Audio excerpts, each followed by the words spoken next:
Soyez les bienvenus, vous êtes sur France 24 au cœur de l'info week-end et nous allons continuer d'accompagner ces tout derniers développements au Moyen-Orient. Ils sont nombreux ce soir.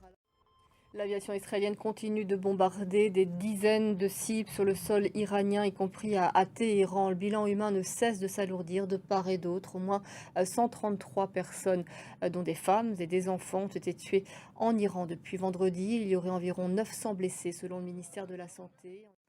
Je vous remercie beaucoup, Claire. En Iran, les autorités restent tout aussi déterminées, hein, donc à poursuivre leur riposte.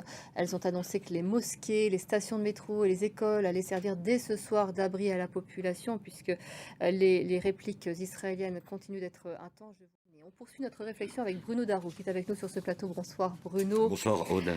Donald Trump s'est exprimé, lui aussi aujourd'hui, il s'exprime tous les jours évidemment. Il a évoqué la possibilité que les États-Unis s'impliquent dans cette guerre, alors un passage à l'acte qui pourrait avoir des conséquences sévères, et en même temps, il plaide pour des négociations. Alors quelle est la stratégie exactement de Donald Trump?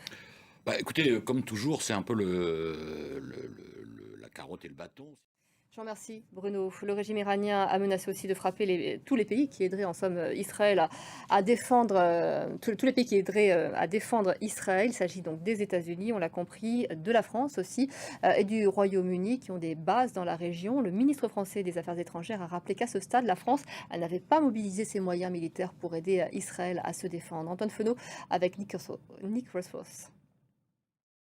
Aux États-Unis, la police est toujours à la recherche du suspect du meurtre d'une élue démocrate et de son mari. L'attaque est survenue alors que Donald Trump avait organisé une grande parade militaire, première du genre depuis 30 ans.